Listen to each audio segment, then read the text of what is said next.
Vicky Oswal strike वरती, covers मध्ये ढकललाय, थोडीशी मिसफिल्ड होतीये, पहिल्या रन साठी जातात, दोघंही तयार. कॉल दिला झिपीत यायला, पण अरे काय होतंय, दोघं एकमेकाकडे येतात. हेल्मेटचा आवाज पार इथपर्यंत पोहोचलाय. रनआउटची शक्यता आहे, काय होते पाहूया. अजूनही जागेवरती पडू नये विकी ओस्वाल, मात्र पोचायला लागेल त्याला. स्ट्राईक रेट वरती जोरात मारायचा प्रयत्न होता, चौकाराच्या दिशेने बॉल जातोय आणि बाउंड्री मिळते. अरे चाललंय काय. यशस्वी प्लेयर होण्यासाठी लागते ती मेहनत, सातत्य आणि प्रामाणिकपणा. हीच मूल्य जपत रानडे रिअल्टर्स गेली 135 वर्ष बांधकाम क्षेत्रात आपली वेगळी ओळख निर्माण करत आहेत. आजच्या सिरीज मध्ये आपण भेटणार आहोत अशाच एका प्रेरणादायी चॅम्पियनला. Ranade realtors presents inspiring stories at home with champion.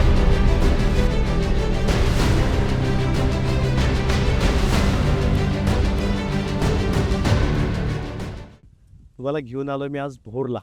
पुण्याच्या जवळ भोर गावात मी आत्ता आहे. सिद्धेशच्या वडिलांनी त्याच्याकरता खास एक इंडोर फॅसिलिटी बनवले. मला म्हणाला होता की तिथेच मी प्रॅक्टिस करत असेन.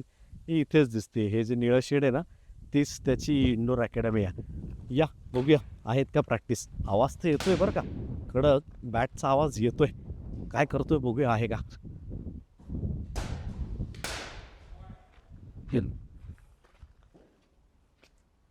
आहे प्रॅक्टिस चालली. या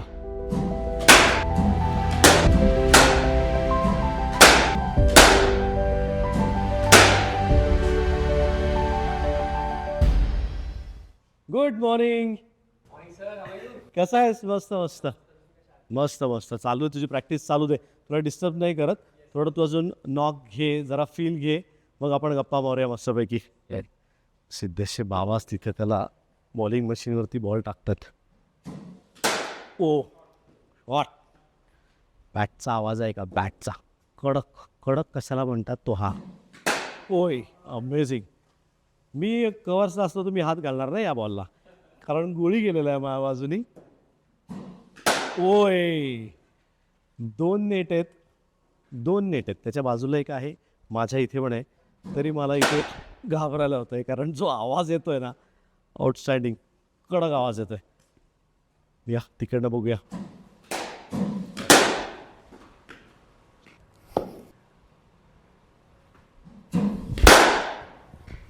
झाली मनासारखी प्रॅक्टिस झाली.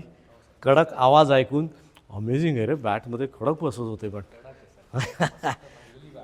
जरा आता वॉर्मअप झालेला आहेस ना तू, म्हणजे मस्तपैकी. पण आता गप्पा पण मारायच्या, त्याच्याकरता पण वॉर्मअप व्हायचं आहे तुला. पण मस्त आहे फॅसिलिटी, फार छान. आणि बाबा तुझे फार कष्ट घेतात तुझ्याकरता. तुम्हाला त्यांनासुद्धा तेवढाच घाम आलेला दिसतोय मला, जेवढा तुला आला इथे. हो ना, तेच गुड गुड. पण तुझं बाबांचं तू बोललास आत्ता, पण तुझा पहिला कोच कोण, सुरुवात कुठनं झाली? श्री गणेशा कोणी केला? श्री गणेशा सर, मी PYCला खेळत असताना पवन सर माझे पहिले कोच होते PYCला. लेट पवन. येस सर, त्यांनी माझं बेसिक, आणि निरंजन गोडबोले आता ते PYCचे डायरेक्टर पण आहेत. वा. त्यांनी माझ्यावर खूप माझ्या बेसिक्सवर काम करून घेतले, माझ्या टेक्निकवर काम करून घेतलं. बरं. आणि तो स्वतः चांगला बॅटर होता, त्यामुळे त्याला बॅटर नाळ चांगली जुळली तुझी. हो. त्यामुळे ती ताकद, मिडल ऑफ द बॅट, एक टेक्निक पण त्यांच्यामुळे थोडं चांगलं इम्प्रूव्ह झालं. वा. आणि मग त्यानंतर कंटिन्यू कधी कोणा पुढे? मग त्याच्यानंतर स्टेटला मला कल्याणी सर भेटले. त्यांनी थोड्या गोष्टी सांगितल्या बॅलन्स बाबतीत. सो त्यांच्याकडून थोड्या गोष्टी मी शिकलो. ते माझ्या गेममध्ये ॲप्लाय केल्यावर मला फायदा झाला. वा.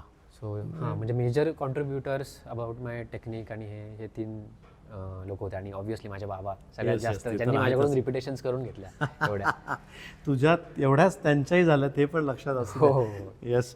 चलो तयार हो, Yes. लगेच भेटूच यात. Welcome everyone. पुन्हा एकदा स्वागत आहे. सापडलाय, शेवटी आपल्याला सापडलाय. प्रॅक्टिस म्हणून धरून आणलाय त्याला आणि बसवलाय आपल्यासमोर. अजून एक महाराष्ट्राचा वीर आपण तुमच्याकरता आज घेऊन आलो, सिद्धेश वीर. खूप खूप स्वागत Siddhesh. How you? Thank you sir. जरा आता झालायस ना शांत? बॅटिंग म्हणून तुला धरून आणलाय इकडे. Yes yes. खडक देतोय सर तिथे. आता मला कळलं ताकद कुठनं येते एवढी. मस्त फॅसिलिटी, पण फार छान बनवलीस तू. आणि मशीनचा फायदा होतो ना, बॉलिंग मशीनवरती जास्त प्रॅक्टिस करतो. हो सर, नक्कीच. म्हणजे एकसारखे बॉल पडतात, रिपिटेशन होते, आणि रिपिटेशन जितके करू तितके शॉट्स चांगले डेव्हलप होतात. थोडक्यात मसल मेमरी डेव्हलप होते असं म्हणूया तिथे. हो नक्कीच, मसल मेमरी डेव्हलप होते. कारण की एक शॉट आपण जितक्या वेळा आपण रिपीट करू तितका तो मराठीत म्हणतो पिकतो तो शॉट. ते आत्ता आणि आंबा पिकायचा सीझन पण आहे त्यामुळे तू पण पिकतोयस त्या याच्यावर. हो. अगदी खरं आहे. पण पुन्हा एकदा स्वागत तुझं आमच्या या कार्यक्रमामध्ये. इन्स्पायरिंग स्टोरी आहे तुझी, जाणून घ्यायची. नंतर आपण घरी पण जाणार आहोत, घरच्यांशीही गप्पा मारणार आहोत. हो. मला माहिती आहे तिथे पण भरपूर साऱ्या मला स्टोरीज, आईशी बोललोय मी अगोदर, पण नंतर जास्त डिटेलमध्ये बोलूया. पण येऊयात तुझ्या करिअरकडे. अंडर 19 वर्ल्ड कप, थोडं त्याच्या मागे मला तुला न्यायचं आहे. हो. अंडर 14-16 महाराष्ट्रात तू एज ग्रुप सगळंच खेळलेला आहेस. हो. तिथनं थोडीशी सुरुवात करूया, ते जरा सांग ना. सो सर मी क्रिकेट स्टार्ट केलं 11 वर्षाचा असताना. 2 वर्षात मी महाराष्ट्राच्या कॅम्पला सिलेक्ट झालो, अंडर 14च्या फर्स्ट टाईम. सो इन्व्हिटेशन्समध्ये भरपूर रन्स केले आणि तू PYC कडनं पहिली इन्व्हिटेशन खेळलास. म्हणजे तू राहतोस भोरला, पण इकडनं पुण्याला येऊन भोर पुणा प्रवास, तो पण मला वाटतं तुझा खूप झालाय. हो, ते आपण घरच्यांबरोबर जास्त बोलूया, कारण बाबांनी मला थोडेफार त्याच्यातले इनपुट्स दिलेत, हो. ते आपण नंतर बोलूया. ते तुम्हाला चांगलं सांगू शकता. डिटेल सांगतील. पण भोरवरनं पुण्याला येऊन पुण्यात PYC ला खेळून तिकडनं नंतर तू अंडर 19 इंडिया हा जो काय तुझा प्रवास आहे, म्हणजे ती जी काय ST तुझी सुटली भोरपासनं, हो. ती नॉनस्टॉप डायरेक्ट अंडर 19 इंडियाच खेळून थांबलास. हो सर. म्हणजे द जर्नी सांगायची म्हटली तर अंडर 19च्या ज्या सिलेक्शन मॅचेस असतात, कुचबिहार आणि विनू बंकड, तिथे भरपूर रन्स केले. त्याच्या आधी पृथ्वी शॉ आणि ईशान किशनचा वर्ल्ड कप बघितला होता अंडर 19चा. ते बघून इन्स्पायर झालो, की आधी माहिती नव्हतं ॲक्च्युली की अंडर 19 वर्ल्ड कप पण असतो. पण जेव्हा ईशान किशन आणि पृथ्वी शॉचा वर्ल्ड कप बघितला तेव्हा असं वाटलं की इथून म्हणजे चांगली ऑपॉर्च्युनिटी आहे, इथे जास्त लोक बघतायत. सो या गोष्टीसाठी आपण प्रयत्न करूया. सो आणि मग ज्या ज्या ऑपॉर्च्युनिटीज मिळाल्या कुचबिहार आणि विनू बंकडमध्ये, तिथे चांगलं परफॉर्म केलं आणि अंडर 19 इंडियाला सिलेक्ट झालो. पण अंडर 19 इंडिया खेळायच्या अगोदर तू मला वाटतं 2 सीझन अंडर 19 महाराष्ट्राकडनं पण खेळला होतास. हो. आणि त्यावेळेस एक सीझनला जवळपास 600, एक सीझनला 890, भरपूर तुझे रन्स होते, विकेट्स पण होत्या. 30 विकेट्स तू सेकंड सीझनला काढल्या होत्यास. मग त्यावेळेस काय प्रिपरेशन वेगळं केलं होतं, कारण मागच्या वर्षीपेक्षा दुसऱ्या वर्षी रन्स जास्त होते, विकेट्स पण जास्त होते. तर तुला काय म्हणत चव घेतली होतीस त्यावेळेस त्याची तू? हो सर. कसं झालेलं, मी अंडर 16 असताना मी झोनल कॅम्प्सला पण सिलेक्ट झालेलो. अंडर 16ला चांगला परफॉर्मन्स झाला. तिकडे जे कोचेस आणि म्हणजे NCAचा जो माहोल होता, नॅशनल क्रिकेट अकॅडमीचा, तिथे माझ्या सेकंडरी जे स्किल आहे माझं बॉलिंग, सो त्यांनी माझ्यावर जास्त तिथे काम करून घेतलं. मला सांगितलं की आय हॅव दॅट रिलीज, की तू चांगला ऑलराऊंडर म्हणून बघू शकतो. सो मी त्यावेळी पण स्वतःला प्रिपेअर करायला लागलो. इकडे पुण्यात आलो आणि म्हणजे माझ्या बॉलिंग स्किलवर पण अजून थोडं वर्क केलं.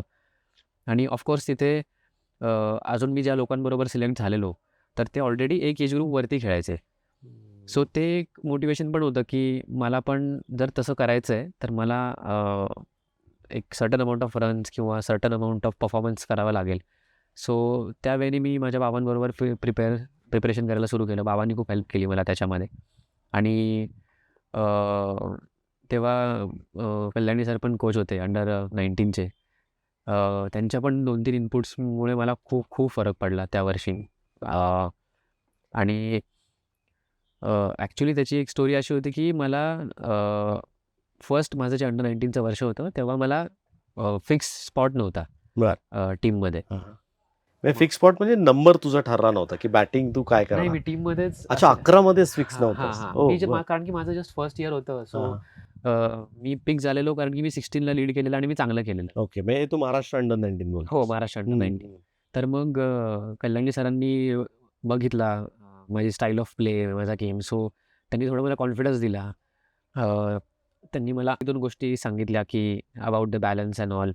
मग त्यांनी मला खूप फरक पडला आणि त्या वर्षी मी 600 रन केले, फक्त त्या 2 गोष्टींना म्हणजे माझ्या बॅटिंगमध्ये अप्लाय करून. सो त्या वर्षी मी 600 रन केले आणि NCA कॅम्पला सिलेक्ट झालो. तर NCA कॅम्पमध्ये मी बघितलं की अंडर 19 इंडियन टीम म्हणजे जे त्या वर्षी खेळणार होते, ते तिथे प्रॅक्टिस करत होते.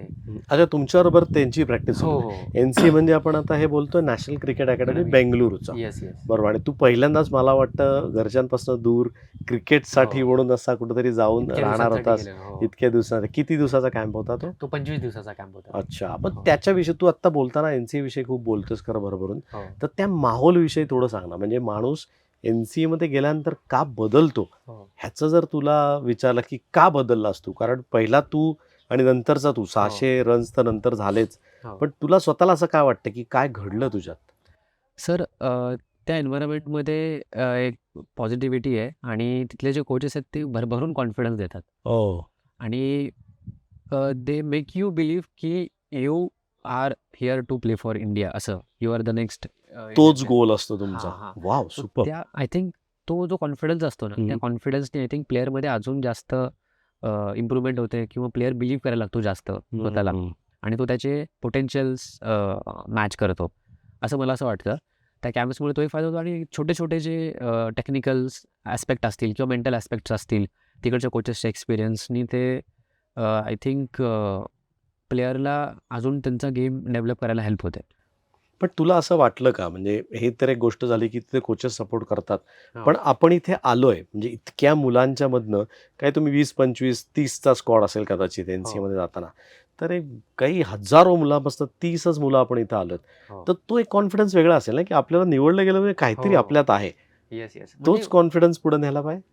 सर 100% म्हणजे पूर्ण वर्षभर जी मेहनत करतो त्या 30 मुलांमध्ये सिलेक्ट होण्यासाठीच ॲक्च्युली एज ग्रुप क्रिकेट मध्ये तेच होतं की NCAला सिलेक्ट व्हायचं यावर्षी. सो NCAला सिलेक्ट होण्यामध्ये मग तुला टॉप 10 रन गेटर्स किंवा टॉप 10 विकेट टेकर्समध्ये येणं गरजेचं आहे. सो ते एक गोल असायचंच. सो त्या गोल आणि सिलेक्ट झाल्यानंतर तो तुम्ही जसं म्हटला तसं भरभरून कॉन्फिडन्स यायचा आणि मोटिवेट पण व्हायचो की पुढे की जसं अंडर-19 इंडिया आहे, तर त्याच्यासाठी असंच कन्सिस्टंटली परफॉर्म करत किंवा याच्यापेक्षा जास्त परफॉर्म करावं लागेल to cement the place in the team असं.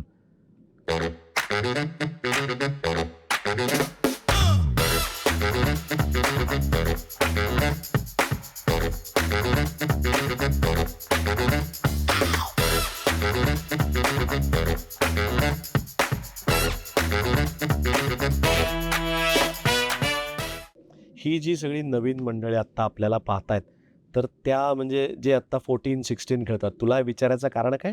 कारण ती लाँग जंप तू फार पटकन मारलीस आणि चांगली मारलीस. म्हणजे त्या व्हाईट लाईनवरती पाय आला, तिथनं लांब मारलेली आहेस. अगदी इंडिया पण अंडर-19 खेळला.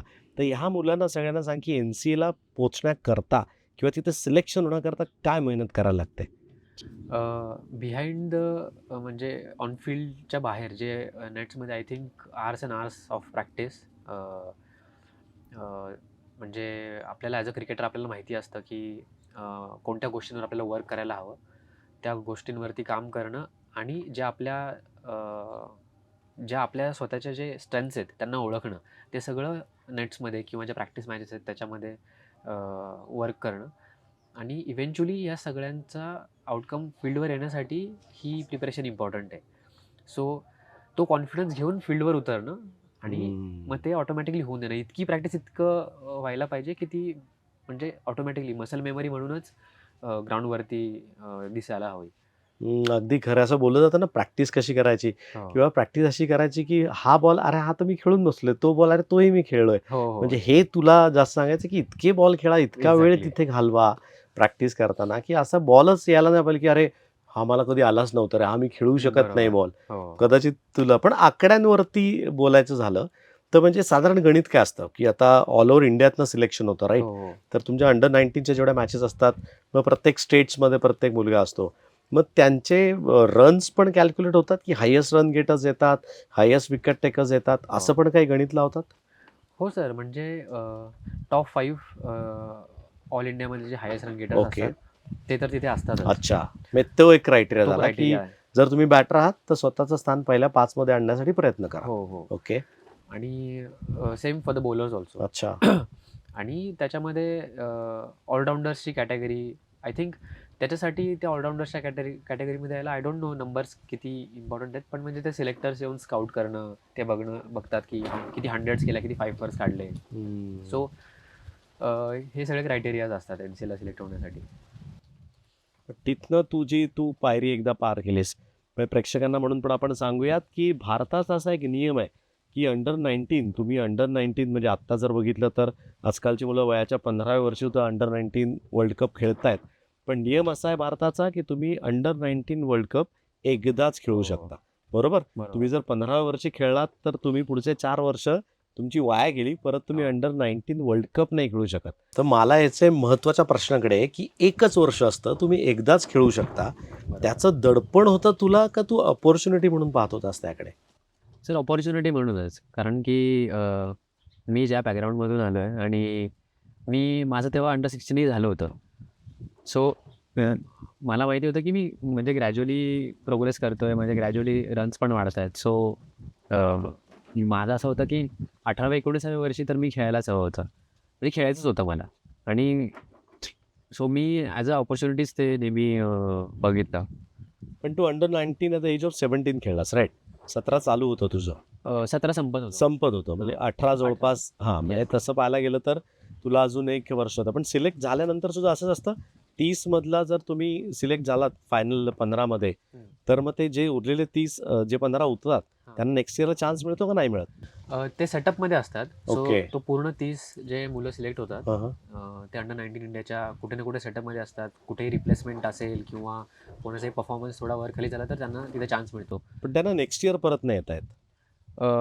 नाही म्हणजे ही जी बॅच आहे आता हा समजा 2020चा वर्ल्ड कप आहे. Okay. So after every 2 years under 19चा वर्ल्ड कप होतो. बरोबर. तर सगळ्यांना माहिती आहे 2020ला वर्ल्ड कप होणार आहे. बरोबर.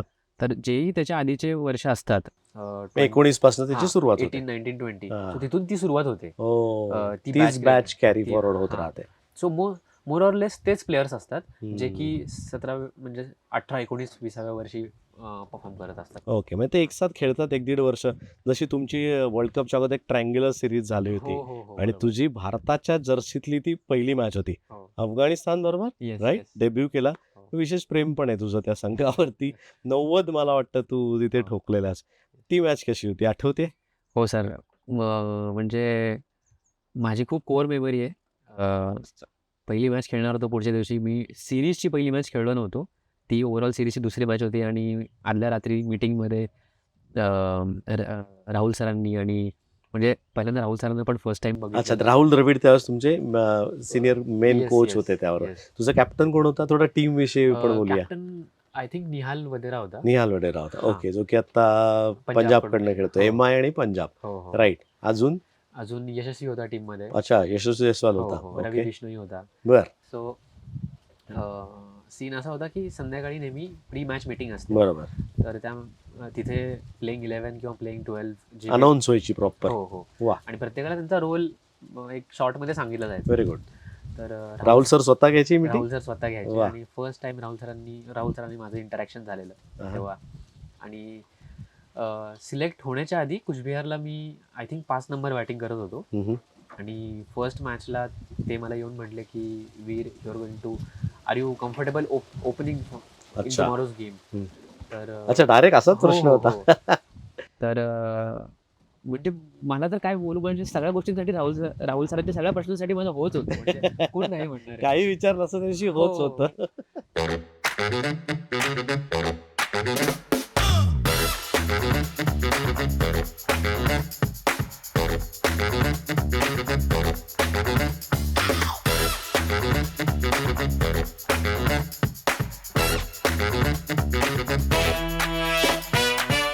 की फर्स्ट ज्या माणसाला मी टीव्ही मध्ये बघितलंय हं, तो माणूस मला प्रश्न विचारतो हेच मोठी गोष्ट स्वप्नासारखं. होती. हां.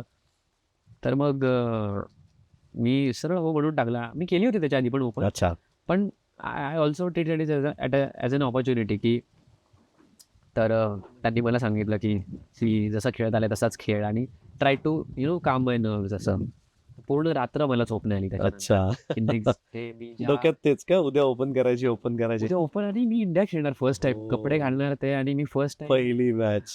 जे मी स्वप्न बघितलेलं मी असं म्हणजे असं स्वप्न बघितलेलं मला माहिती नव्हतं की हे असं होणार आहे. असं? आय वॉज ऑल नर्वस आणि एव्हरी बॉल मी इमॅजिन करतोय, व्हिज्युअलाइज करतोय मी कसा खेळणार. त्यावेळेस मग एकट्याला एक रूम मिळायची का पार्टनर होता? पार्टनर होता, कोण होता आणि प्रियांश आर्या होता. त्याला झोपूच दिलं नाहीस का तू प्रियांशला? तो 2दा उठला आणि तो मला बघतोय, हा झोपलाच नाही, हा काय करतोय. रात्रभर चलविचल चालू होती का? काय हो. करायचं? तिथे नॉकिंग नव्हता ना करत रूम मध्ये? शॅडो करत होतो, पण 3-4 वेळा उठून मी शॅडो केली. मला आठवतंय अजून. अहं. येस. आणि एकही तास झोपलो नाही. फक्त 2 म्हणजे डोळे मिटले होते थोडा वेळ, पण मला माहिती होतं मी झोपलो नाही. I was very excited, I was very nervous. म्हणजे सगळे मिक्स्ड इमोशन्स होते. आणि फर्स्ट बॉल तू स्ट्राईक घेतला? हो, मी स्ट्राईक घेतला. कोण होतं तुझ्याबरोबर? कामरान इक्बाल होता. अच्छा, यशस्वी नव्हता. यशस्वी नव्हता. यशस्वी रेस्ट करत होती आणि यशस्वी ओके. जागेवर त्याच्याऐवजी लेफ्ट हँडरच्या रिप्लेस Yes, लेफ्ट हँडने केलं. ओके. येस. पहिला बॉल तूच फेस केला. पहिला बॉल मी फेस केला. अहं. First ball on Kookaburra ball, Indian jersey. So that was a different feeling altogether. Wow, थोडंसं रिलीव्ह दॅट मुवमेंट. त्यांनी तिकडनं स्टार्ट घेतला त्यावेळेस तुझ्या डोक्यात काय काहूर वाजलं होतं? काय करू मी आणि काय नको? हो, म्हणजे म्हणजे मला फील हवा होता बॉलचा. मला म्हणजे मी जस्ट एक्सपिरियन्स करत होतो ते एन्व्हायरमेंट. मला असं मी जितकं व्हिज्युअलाइज केलेलं, मी असा फोकस वगैरे मी ते सगळं विसरलेलो आज जाऊन. अच्छा. आय वॉज जस्ट एक्सपिरियन्सिंग की अफगाणिस्तानची टीम समोर आहे. मी फर्स्ट टाइम इंडियन जर्सीमध्ये स्ट्राईक घेतली आहे. So I was all excited like that. आणि कोणत्या ग्राउंडवरती होती मॅच आठवत आहे? ही होती केरळमध्ये ग्रीन पार्क स्टेडियम. अच्छा, पूर्ण प्रॉपर स्टेडियम Yes, मध्ये yes. मॅच तेव्हा ते प्रेशर वेगळं. हो. कारण त्याच्या अगोदर 16 वगैरे खेळायचं तुम्ही ते छोट्या मैदानांवरती होतं. स्टेडियममध्ये फक्त गावंडे स्टेडियमवर मॅच. Exactly. पण ते पुढे घरचं होतं. घरचं याचं होतं. बाहेर जाऊन first green park was a big name that time. Yes. अहं. सो पहिला बॉल काय कडक डिफेन्स? पहिला बॉल सोडला. अच्छा. लांब ओके. लांब टाकला का त्यांनी? लांब लेंथ होती, जोरात होता तो बॉलर. अहं. आणि इन्स्टिंक्टवर म्हणजे जसं मी तुम्हाला म्हटलं फर्स्ट फेब्रुवारीमध्ये मी चांगला बॉल सोडायचो, तर माझ्याकडून ऑटोमॅटिकली सोडला गेला तो ball. हो, इंटेन्शनली नव्हतं ते सोडलंच हो, गेलं. पण मग नंतर मी गॅदर केलं स्वतःला की नाही, आता इनफ ऑफ दिस, आपल्याला आपल्या रन्सकडे फोकस करायचं. सो आय स्लोली मी त्या झोनमध्ये जायला स्टार्ट केलं. गेलो ऑटोमॅटिकली हळूहळू. जसे जसे 1-2 बॉल्स, 1-2 बाउंड्री झाल्या. It was all happening, but it was all happening. मी असं काही विचार करून की मला इथे पडलं तर मी इथे मारणार वगैरे असं युजली असतं ॲज अ क्रिकेटर, की मला कव्हर ड्राईव्हला मिळालं तर मी कव्हर ड्राईव्ह मारणार. पण in that particular game it was all happening. पण बघता बघता 50 पण झाले. बघता बघता 50 झाले. सरप्राईजिंग 50 ला सेलिब्रेशन काय होतं खास काही? नाही केलं, नॉर्मल सेलिब्रेशन. मनात खूप आनंद होता. पण राहुल सरांना बघितलं असतील ना की तुम्ही मला चान्स दिलाय आणि मी 50 सर करून हो. दाखवले तुम्हाला. त्यांचं काय रिॲक्शन होतं? ते पण म्हणजे अप्रिशिएट केलं, Was क्लॅप्स happy. करत होते बाहेर. आणि तेच म्हणजे it was unreal experience for me at that time. पण मग थोडीशी गाडी 10 रनांनी शॉर्ट पडली तिथे.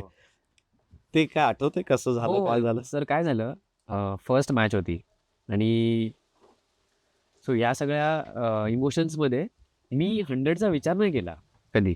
म्हणजे I wanted to bat well, but I never thought about any particular target. So मी त्या फ्लोमध्येच बॅटिंग करत होतो आणि I was hitting the ball really well. म्हणजे मी मोर दॅन रन बॉल होतो ऑन माय फर्स्ट गेम. आणि त्या फ्लोमध्येच म्हणजे मी आऊट झालो. म्हणजे एक थोडा मिसजज केली लेंथ आणि फुल मारून शॉर्ट मिड विकेट. हो, म्हणजे तू रन साठीच गेला होता त्यावेळेस सुद्धा. पण सिच्युएशन अशी होती की तू का थांबलास तरी चालणार होतं. 10 रन साठी 20 बॉल चालले असते. 25वी 30वी ओव्हर होती. इतक्या लवकर मी हो, पोहोचलो अच्छा. होतो. मग एवढं जो 90 होऊन गेला होता तोपर्यंत. हो. बर. आणि मग त्याच्यानंतर मी बाहेर आलो आणि त्याच्यामध्ये पण एक किस्सा, एक जो बाहेर बसणारा प्लेअर होता अहं. तो माझ्याकडे आला 15 झाल्यानंतर इन ड्रिंक ब्रेक. हा. तो मला येऊन म्हटला की भाई यार तेरा तो डेब्यू पे 50, अभी अगर मैं तेरी जगह पे होता अहं. तो भाई मैं तो हर बॉल मारता. So that played in my mind. अच्छा. I was batting in the flow. असं ओके. मी त्या फ्लोमध्येच बॅटिंग करत होतो. आणि, बर. मला माहिती नव्हतं मी 90s मध्ये वगैरे. ओ, ओके. ऍक्च्युली मला असं वाटलं मी 70 वगैरेच्या आसपास असेल, बराच वेळ आहे. सो त्याच्यामध्ये आऊट झालो. बाहेर आलो, थोडा वेळ बसलो. राहुल सर आले लगेच शेजारी. मग मी जरा सावरून बसलं असशील. हो. हा. की आता ते तारीफ करणार की काय बोलणार मला माहिती नाही. पण त्यांनी ही रिअली वॉज म्हणजे खूप डाऊन टू अर्थ माणूस आणि इतकं छान बोलले मला. येऊन म्हटले well played Veer, congratulations on your debut, आणि तू इतका चांगला खेळला. आणि त्यात त्यांनी मला एक गोष्ट पण सांगितली त्याच्यामध्ये की व्हॉट वॉज इट? की तोपर्यंत त्या सिरीजमध्ये it was all bowler friendly wickets बर. की इन कारण की आमचा वर्ल्ड कप साऊथ आफ्रिकेमध्ये होणार होता. सो युजली असं BCCI किंवा ज्या पण सिरीज होतात they try to imitate similar kind of wicket preparation Preparation करता साठी. म्हणून. आणि मला या गोष्टीचं काहीच मी तुम्हाला जसं म्हटलं, बरोबर. काहीच तुला सगळंच नवीन होतं ते. हो. तर सर म्हटलं की कोणाचीच अजून 50 नाही झाली 2 मॅचमध्ये हो. आणि तू 90 वरती खेळत होता. तर जेव्हा तू ॲज अ बॅटर सेट होतो हा. तर you had the chance to score a big 150 वगैरे. So typical Rahul Dravid. आणि तुझ्याकडे भरपूर वेळ होता.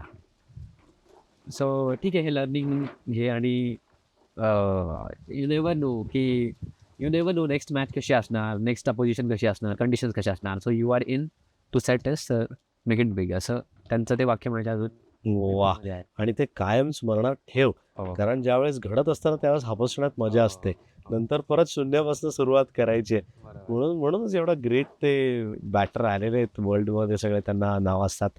पण तिथे 90ला तू आऊट झालास, त्याच्यानंतर तो कॉन्फिडन्स जो आला तुला की या स्टेजला मी थांबू शकतो, मी रन्स करू शकतो, त्याचा त्यानंतर थोडा गेम बदल असेल. स्टान्स घेताना थोडं मी त्याला ॲग्रेशन नाही म्हणणार, पण एक सेल्फ कॉन्फिडन्स वेगळा आला असेल ना तुला? हो सर, नक्कीच. म्हणजे तो बिलीफ आला की that's right word, self belief. Yes, की या लेवलला किंवा इंटरनॅशनल लेवलला I am here, I can do it here. आणि फ्रॉम देअर ऑन ऑटोमॅटिकली शॉट्समध्ये तो कॉन्फिडन्स किंवा ती पॉवर, ती एक्स्ट्रा येते असं मला वाटतं कोणत्याही बॅट्समनचं. आणि ते मलाही आलं तेव्हा. तू तसं पाहायला गेलंस तर अजून तुझ्या इनिशियल स्टेजेसमध्येच, मी इनिशियल का म्हणतोय, तू रणजी ट्रॉफी डेब्यू केलेला आहेस, तो 20-21ला तू केला होता. करत तेव्हापासून गेले 4-5 वर्ष तू महाराष्ट्राच्या टीमबरोबर आहेस. हो. 3 आणि आता मागच्या वर्षी तर 6 मॅचेस तू खेळला होतास. हो. त्यामुळे ती ग्रोथ होती आहे. पण इनिशियल स्टेजेस मी असं तुला म्हणेन की ज्यावेळेस अंडर-19 वर्ल्ड कप खेळून तू आलास आणि वर्ल्ड कप खेळल्यानंतर तुझा खरं रणजी ट्रॉफी डेब्यू झाला. ऑब्व्हियसली तसंच व्हायला पाहिजे, कारण वयाची मर्यादा जी आहे त्या हिशोबाने जनरली तेच एक पायरी आपण तसं पुढे चढत जातो. पण रणजी ट्रॉफीची पहिली मॅच आपण बोलूयात आणि तुझी इंडियासाठीची पहिली मॅच वर्ल्ड कपची घेऊयात आपण, ठीक आहे? कारण तिथे तू खालती बॅटिंग करत होता, 5-6 नंबरला तू येत होतास. तर त्याचा फायदा इकडे तू कितपत करून घेतलास, म्हणजे विकेट ओळखण्याकरता किंवा एक मेंटल स्टेबिलिटीसाठी म्हणून? सर, आय थिंक तो ओव्हरऑल जो कॉन्फिडन्स आहे की मी इंटरनॅशनल लेवल खेळून आलो आहे, भले ती अंडर-19 असो, but the bowlers, the stage, the pressure, I think ते सिमिलर होतं. आणि असं नव्हतं की इकडे येऊन मी खूप कम्फर्टेबल होतो की माझ्या डेब्यू गेममध्ये मला सिमिलर नव्हतं, but I have already experience that. म्हणजे मी ते एक्सपिरियन्स केलं होतं माझ्या अंडर-19मध्ये पण. सो ती गोष्ट तर मला त्यावेळी हेल्प झाली. आणि ऑल्सो की मी त्या पेसचे बॉलर खेळलो होतो आधी, तो बिलीफ मला इकडे यूज करता आला माझ्या रणजी ट्रॉफीच्या डेब्यूमध्ये. जेव्हा मी माझ्या रणजी ट्रॉफी डेब्यूमध्ये इशांत शर्मा, मयंक यादव आणि सिमरजीत सिंग आणि ग्रीन ट्रॅक जेव्हा ते टाकत होते, सो मला तिथे कधी असं वाटलं नाही की हिरो आहे किंवा काय आहे किंवा जोरात आहे, असं काहीच नाही. बिकॉज मला असं वाटतं की ते माझ्यामध्ये ऑलरेडी मी एक्सपिरियन्स केलेलं, त्यामुळे मी तिथे ते in a better way apply करू शकतो. अगदी खरं.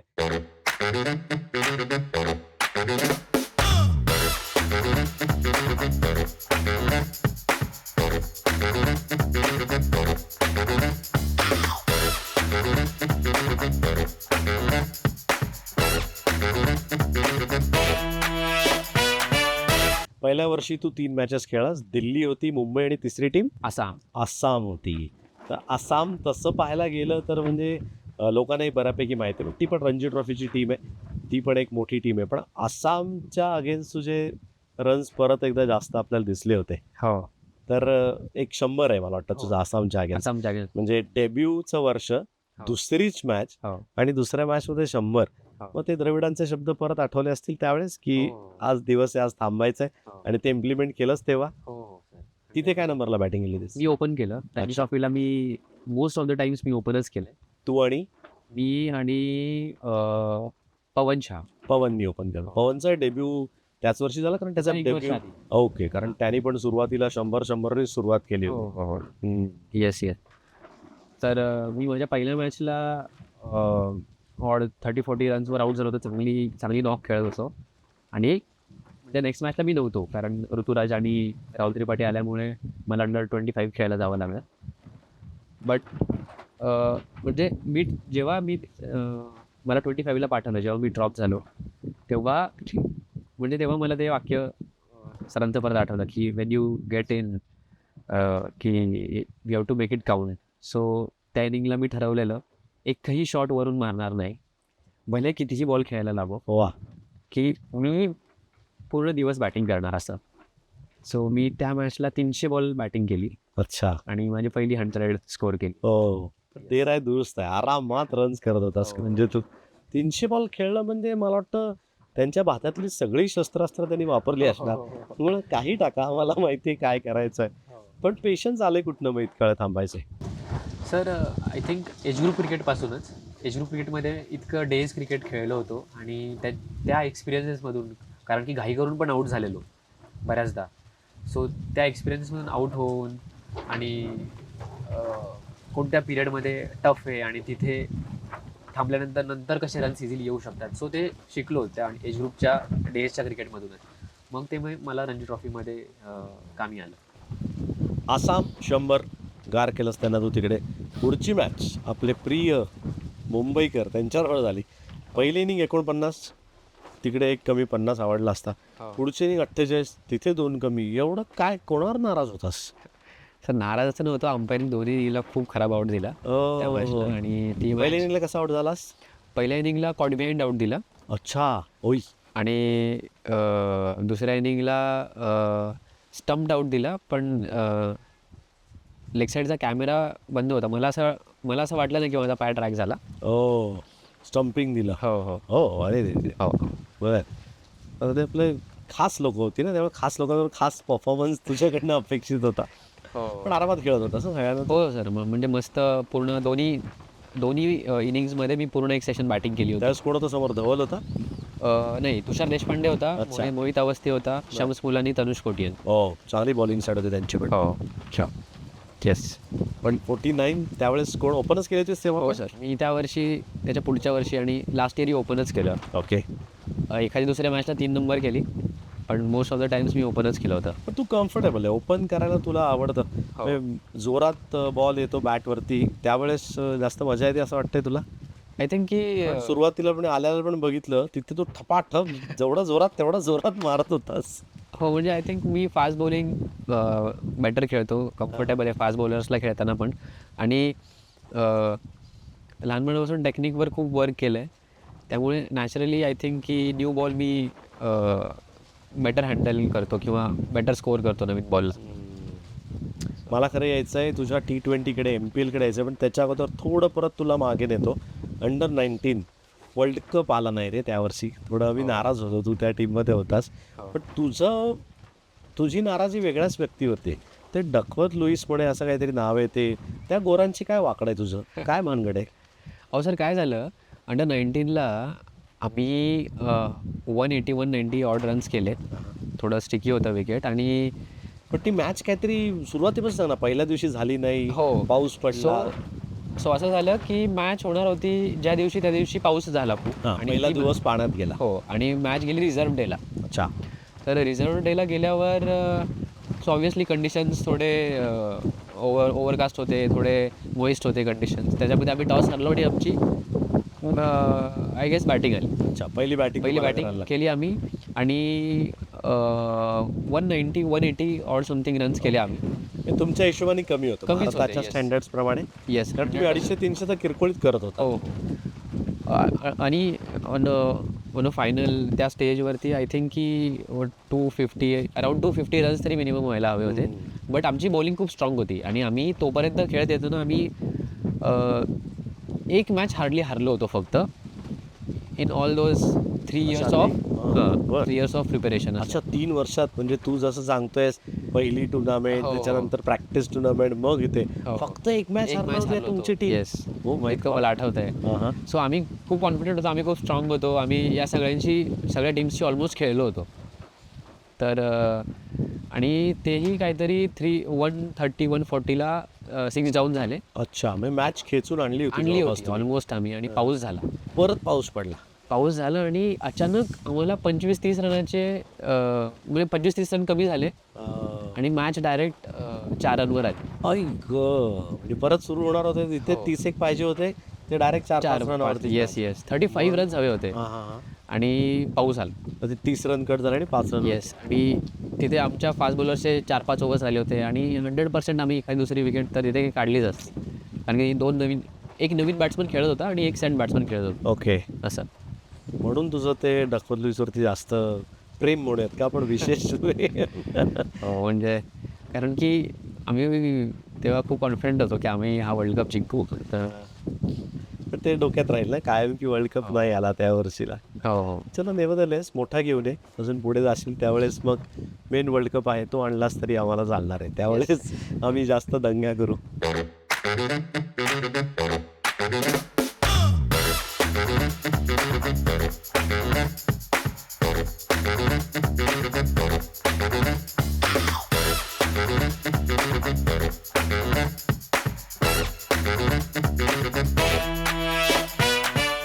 येऊयात MPL-कडे. MPL जसं सुरू झालं तेव्हापासून तू अविभाज्य भाग आहेस तुझ्या टीमचा, हो. जिथे तुमची पॅरेंट टीम राजस्थान रॉयल्स असं तुम्ही स्वतःच म्हणवता. पण त्याच्यानंतर येऊया तुमच्या टीमकडे. तर कल्चर सेम आहे असं म्हणूयात आपण. MPL IPLचं जर तू कम्पेअर करायला गेलास तर. आय थिंक माहोल जे आत्ता IPL खेळतात ते म्हणतात की ऑलमोस्ट सिमिलर स्टेज आहे, सिमिलर माहोल आहे. फ्रँचायझीज आणि प्रिपरेशन्स, की फक्त IPL लेवल म्हणजे थोडंसं अजून एक्स्ट्रा त्यांना प्रेशर म्हणूया. हां, आय थिंक थोडं बिकॉज ती इंटरनॅशनल लीग आहे किंवा ती खूप मोठी नावाजलेली लीग आहे, तो तिथे डिफरंट काइंड ऑफ प्रेशर असेल, बट सॉर्ट ऑफ सेटअप तरी मला असं वाटतं सिमिलर आहे MPLचा. पण you are happy with it आत्ताचं MPLचा जो सेटअप जसा आहे, कारण तुझ्याकडे बॅटिंगकडे बघताना असं वाटतं की तू सेटल झाला आहेस, यू बिलॉंग देअर. असं एक असतं ना दरवेळेस वाटतं की अरे हा इथेच स्थिरावला किंवा ह्याला ते जास्त चांगलं जमतं आहे. पहिले 2 वर्ष ऋषभ होता कॅप्टन बदलल्यानंतर आता तुझ्याकडे ती जबाबदारी आलेली आहे मागच्याच वर्षी. तर कॅप्टनशिपचा काही फरक तुझ्या बॅटिंगवरती मला तरी जाणवला नाही. म्हणजे तू ॲडिशनल प्रेशर घेतोयस किंवा असं काही वाटतंय तसं काही जाणवलं नाही. पण कॅप्टनशिप आणि बॅटिंग तू हँड इन हँड कशी नेतोस, तुझं त्याच्यामागे बघायचं दृष्टिकोन काय? आय थिंक सर, इनिशियली जेव्हा मी अंडर 23ला लीड करत होतो तेव्हा मी थोडं एक्स्ट्रा प्रेशर घेत होतो आणि तेव्हा मी एकदा ऋतुराजशी ह्याच्याबद्दल बोललो होतो, कारण की ऋतुराज सिनियर टीमला लीड करत होता आणि जस्ट CSKचा कॅप्टन झाला होता. सो मी त्याच्याकडून ॲडवाईस घेतली आणि मग त्यांनी मला सांगितलं की जेव्हा तू ऑनफिल्ड आहेस, जेव्हा तू बॉलिंग करतोस तेव्हाच तू कॅप्टन आहेस. बॅटिंग करत असताना you are a batter. You just a batter. ऋतुराजची ती advice I try to follow every time I go in to bat, आणि ती मला वर्क करते. सो दॅट्स हाव ते बॅलन्स होतं आहे तुझ्यासाठी. ग्रेट. पण आपण ही आपली जी चर्चा आहे, बोलणं आहे, ते त्या किस्साविषयी चर्चा केल्याशिवाय हे थांबवू शकतच नाही. तो फेमस किस्सा मागच्या वर्षीचा. बॉल मारलास, रन गेलास, तूही बॉल बघतोयस, विकी ओस्तवाल समोर आहे, विकी बॉल बघतोय, समोरासमोर जी काय भरत भेट तुमची झालेली आहे. काय घडलं काय ॲक्च्युली? कारण कसं आहे, तुम्ही पहिल्यापासून मी स्वतः कॉमेंट्री करत होतो त्या मॅचला, तिथे मी पाहत होतो. म्हणजे तुम्ही ठरवून ठेवलं होतं की मी लेफ्टने पडणार, तू राईटने पडणार. पण त्या बॉलला जी काय धडक झाली आहे आणि ती इतकी जोरात होती, म्हणजे आम्ही बसलो होतो कॉम्बॉक्समध्ये सगळे, असं 2 सेकंद घाबरलो, म्हणलं अरे कोण उठतंय का नाही. पण उठायचं सोडून द्या, उठून तुम्ही जी काय नंतर स्वतःची रनआउटसाठी विकेट वाचवत होतात, ते जरा सगळं एकदा तुझ्या तोंडानं जरा ऐकायला आम्हाला मजा येईल. तर सर असं झालं की विकीने गॅपमध्ये बॉल मारला आणि फर्स्ट रन पळलो आणि तिकडे म्हणजे एकदम डिटेल सिनेरिओमध्ये घुसायचं म्हटलं तर मी बघितलं आणि माझी पहिली नजर विकीकडे गेली आणि विकीची मी लाईन बघितली पळण्याची. तर आम्ही ॲक्च्युली विकीनी बॉल मारला तर विकीनी इकडून पळायला हवं होतं, अपोजिट साईड ऑफ मी, म्हणजे विकेटच्या या बाजूने.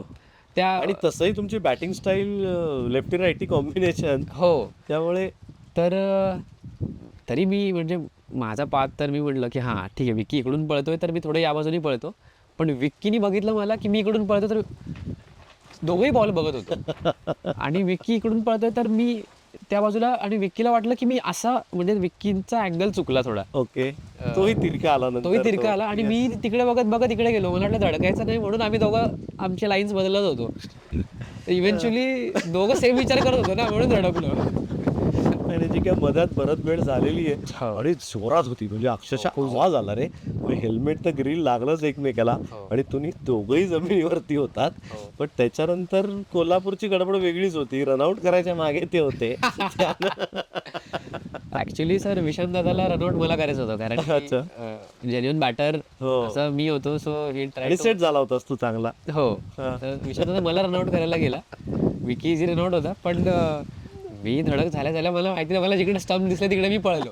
कारण की मला वाटतं नॉकआउट मॅच आहे, मस्ट विन मॅच आहे, सो माझी विकेट इम्पॉर्टंट आहे, तर मी पळालो आणि आतमधनी बॉल गाळला.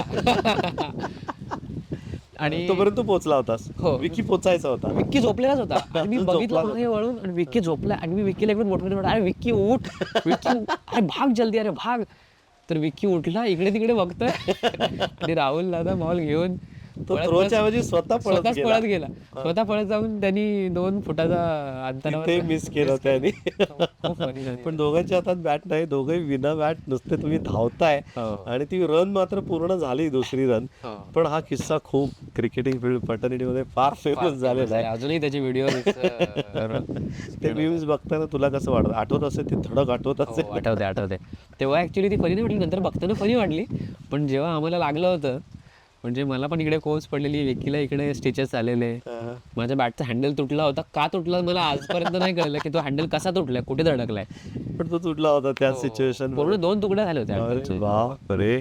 पण सावरलात कसं, म्हणजे इन्सिडेंट होणं ही गोष्ट आहे, पण त्यातनं परत व्यवस्थित का नंतर तुम्ही बरी बॅटिंग केलीत पुढे जाऊन दोघांनी. नाही, आम्ही आय थिंक 60-70 रन्सची पार्टनरशिप पार्टनरशिप तुमचीच चांगली झाली होती. आणि आम्ही मध्ये तीच चर्चा केली की हे जे झालंय, म्हणजे आमची फिजिओ आली, आम्हाला फिजिओनी विचारलं की, फिजिओ तर इन्सिस्ट करत होती विक्कीला, कारण विक्कीचं रक्त येत होतं, तर तू ये. मी तर आधीच म्हटलं होतं मी नाही येणार म्हणून.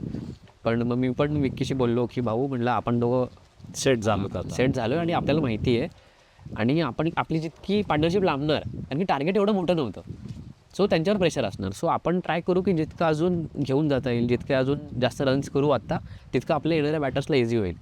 सो आम्ही थोडं ते एकमेकांशी बोलून एकमेकांना मोटिवेट केलं, पुश केलं आणि विक्कीने तिकडे 70 ऑड रन्स केले, मस्त बॅटिंग केली. अरे बॅटिंग केलं आणि दोघे टेप लावून आपले तयार होत आहेत. हो. पण नंतर मग ठरवलं का तू विकेटच्या राईटनी, मी विकेटच्या लेफ्टनी, तू इकडे येऊच नकोस पळायला. म्हटलं हा तू दिसून नको माझ्यासमोर आता. अजूनही भेटलात तर कधी गप्पा होता त्याविषयी? हो, नेहमीच. मी तर त्याला कुंबळे 2.0 म्हणतो. त्यांनी त्याच्यानंतर जे लावून फिरत होता. ना, त्याने तिथे कामगिरी मोठी केली होती, विकीने इथे करून दाखवली होती. पण आता रस्त्यावर चालताना पण तुम्ही 10 हात दूर असता, मी ऐकलंय. जवळजवळ चालत पण नाही. नाही सर, असं नाही. पण नेहमी जेव्हा भेटतो तेव्हा आम्ही याविषयी बोलतो, हसतो. पण फनी इन्सिडेंट फनी होता, पण इन द सेन्स तुम्ही चांगला तो स्पोर्टिंगली घेतलात. हो. कारण पडलंय म्हटल्यानंतर आपण म्हणतो की ते डेड बॉल, चला ठीक आहे पडले, त्यांना लागलंय का बघा. पण इकडे कोल्हापूरकरांची वेगळीच धावपळ चालू होती. त्यांना की out run-out करायचं ची wicket. आम्ही कॉमेंट्री करताना याच्यावरती आम्ही खूप चर्चा केली. स्पोर्ट्समन स्पिरिट दाखवलं नाही ना, म्हणून त्यांना विकेट नाही मिळाली. तुम्ही आउटच झाला नाही match नंतर, ते म्हणून मॅच गेली. पण तू म्हटलास राईटली, त्यांच्याकरता पण ती नॉकआउट मॅच होती, त्यामुळे ती त्यांना हवीच होती कुठच्याही परिस्थितीत आपल्याकडे यायला. येऊयात आता जरा विजय हजारे आणि रणजी ट्रॉफी. विजय हजारेमध्ये हायएस्ट रन गेटर्स, अख्ख्या भारतात तू नंबर 3ला आहेस. महाराष्ट्रामध्ये रणजी ट्रॉफीला हायएस्ट रन गेटर तू नंबर 1ला आहेस.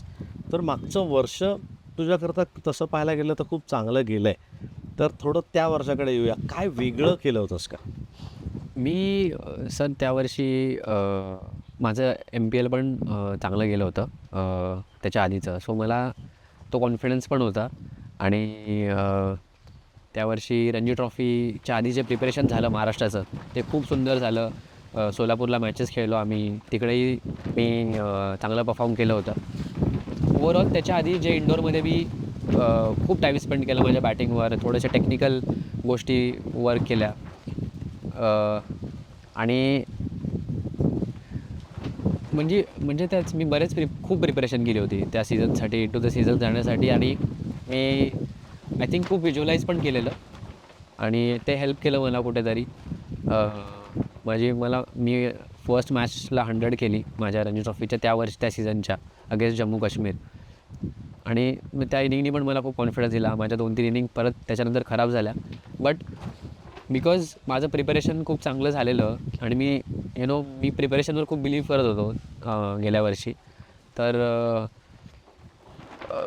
ते समवेअर मला विजय हजारेमध्ये पण हेल्प झालं टू परफॉर्म, कारण I was hitting the ball well. मी कंटिन्युअस त्या टचमध्ये होतो आणि म्हणजे माझ्या बॅकफूट शॉट्सवरती अजून काम केलेलं. सो मला बॅकफूटवर खूप रन्स मिळालेले विजय हजारेमध्ये. सो येस, बेसिकली मी प्रिपेअर खूप चांगलं केलं होतं मागच्या वर्षी. पण तसं पाहायला गेलं तर 50 ओव्हर्स आणि लॉंगर फॉर्मॅट म्हणजे रणजी ट्रॉफीच्या हिशोबाने तर बघायला गेलं, काही ॲडजस्टमेंट्स टेक्निकली वेगळ्या करायला लागल्या होत्या तुला, किंवा तू करतोस का? टेक्निकल म्हणण्यापेक्षा जास्त आय थिंक मेंटल ॲडजस्टमेंट्स होत्या की रणजी ट्रॉफीला ओपन करताना थोडा चांगला बॉल सोडावा लागतो, थोडा चांगला बॉल जवळ खेळावा लागतो, वेळ असतो. सो भरपूर पेशन्सनी बॅटिंग करू शकतो आणि उलटं वाईट बॉल खेळताना you can be more expressive. So तेच एक मेंटल स्विच होता की सो वाईट बॉल खेळताना की I have the freedom to की ड्राईव्ह द बॉल, कट मारणं, थोड्या लांबच्या बॉलला ड्राईव्ह मारणं. सो ट्रस्ट माय इन्स्टिंक्ट असं. आणि opposite of that in the Ranji trophy की ते इन्स्टिंक्टला थोडं कंट्रोल करणं, स्वतःच्या बॉक्समध्ये खेळणं. सो या 2-3 गोष्टी आहेत त्या नेहमी स्वतःला रिमाइंड करत राहत होतो आणि त्यांनी मला हेल्प केलं. Great.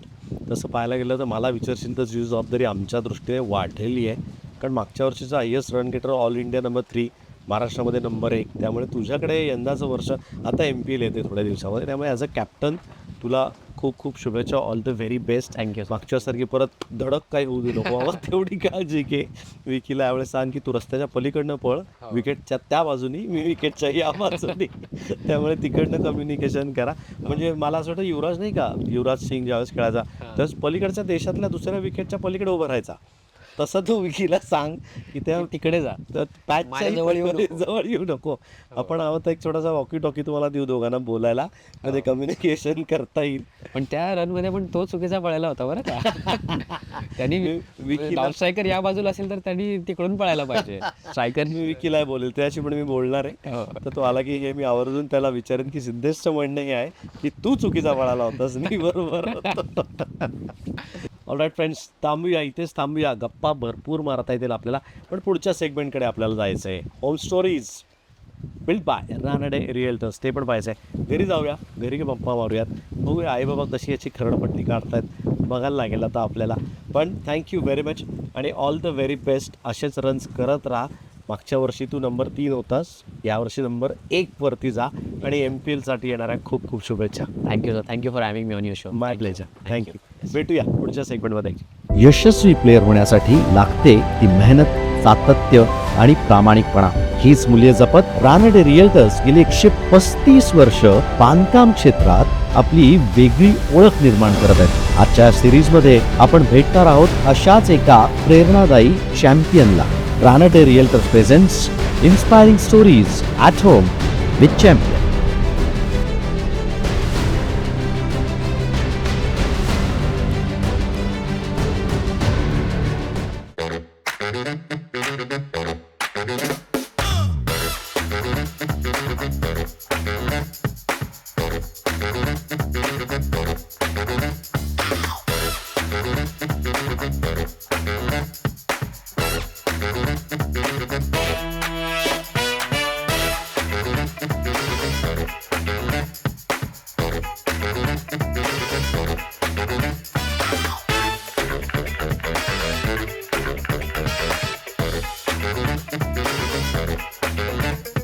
Home stories build by Ranade realtors. पुन्हा एकदा तुमच्या सगळ्यांचं स्वागत आहे. आपल्या पुढच्या सेगमेंटमध्ये आलोय. पूर्ण फॅमिली, तुम्ही पाहताय ना, पूर्ण फॅमिली इथे तयार आहे. सिद्धेश, तूच एकदा ओळख करून दे. सर ओळख काय, हे माझी आई आणि हे माझे बाबा. काका नमस्कार. काका नमस्कार. खूप खूप धन्यवाद. आम्हाला घरी बोलवलं आणि तुमचा वेळ दिलात. मला माहिती तुमची गडबड आहे, तुम्ही शिक्षिका आहात, तुम्ही वकील आहात, पण वकिलांना चांगलं माहिती असतं ना कसा वेळ कधी कुठे काढायचा. तुम्ही पुण्यात खरं शिकलात ना ILS लॉला? हो हो. आपण एकत्रच होतो. मी तुमच्या बाजूच्याच कॉलेजला होतो. माझं ज्ञानेश्वर विद्यापीठ. प्रॅक्टिस कदाचित आपण एकत्र केली असेल मला वाटतं. बहुतेक हा, तुमची टीम तगडी होती लॉची त्यावेळेस. भरपूर चांगले प्लेअर होते. मग तुम्ही इकडनं जायचा? तुम्ही प्रॉपर ऍक्च्युअली इथे बोरमध्ये नऱ्यात राहतात ना? नऱ्यात राहतो. मग तिकडनं तुम्ही पुण्याला यायचं त्यावेळेस? येतो रोज प्रवास करायचा. बाप, मग त्यावेळेस ते एसटीज वगैरे फार कमी असणार म्हणजे. खूप कमी होत. आणि मग खूप सकाळी वेळ घरात किती वाजता निघायचं? जवळजवळ 6-1 वाजता निघायचो. अरे बापरे. आणि रात्री परत यायला परत रिटर्न यायचो. 6-7 तरी होत हो, हो, असतील. हो. बापरे, दिवसभर म्हणजे म्हणजे खडतर प्रवास होता. खडतर. बघतोयस ना किती मेहनत केलेली. खडतर प्रवास पण करतोय तो, पण मेहनत करतोय. हो, हो. आपण बघितले त्याची पण कारकीर्द चांगली आहे. Thanks to you, both of you actually. म्हणजे तुम्ही ते बीज रुजवलं, तुम्ही त्याला पाणी घातलं, खतपाणी घातलं, त्यामुळे आज करत आहे. पण सर्वात पहिले मला तुम्हाला असं विचारायचंय की ह्याच्या हातात बॅट द्यावी असं तुम्हाला कधी वाटलं की आहे बाबा काहीतरी बाळाचे पाय पाळण्यात दिसतात असं म्हणतो आपण, तर ते कधी जाणवलं तुम्हाला? ते 3-1 वर्षानं जाणवं लागलं मला. त्याच्या वयाच्या तिसऱ्या त्याच्या वर्षानंतर? वयाच्या असताना. हो. बर. तो बाहेर खेळायचा ना, हा, मग त्याला मी थोडंफार शिकवायचो बाबा असं. बर. मग तो बाहेर गेल्यानंतर मला सांगायचा, बाबा मला पायातला बॉल खेळता येत नाही, ओ, बाबा मला असं करता येत अच्छा. नाही, मला तसं करता येत. अरे वा. मग माझ्या ज्या घराच्या समोर थोडीशी जागा आहे, मग त्या टेनिस बॉलनी किंवा कचकड्याच्या बॉलनी मी त्याचं हा. तिथं पाय खेळता येत नसेल तर मग त्या पायावर टाकत होतो तो ball. अच्छा, मुद्दाम टाकायचं. बर. मग तो अरे पायात वा. बॉल खेळायचा, जरासं लागायला लागलं की मग तिथं बॅट घ्यायचं. ओ, अच्छा, अच्छा. असं व्हायला मग तिकडनं तुमचं ऑब्झर्वेशन खरं चालू झालं याच्या बाबतीतलं. हो. पण पहिल्यापासून लेफ्टी म्हणजे मी तुमच्याकडे येतो आई की मलाही माहितीये माझ्या आईने मला धपाटे घातले, उजव्या हाताने जेव, डाव्या हाताने का जेवतोस, तर तसं याच्या बाबतीत घडलं का की अरे डावा हात का वापरतोस तू? नक्कीच, कारण मी ह्यांचं बघितलेलं हा. होतं बॅटिंग किंवा गोठे खेळत असताना किंवा हा. एक थोडंफार नॅचरली कधी स्पोर्ट्स सगळं तर राईट आहे.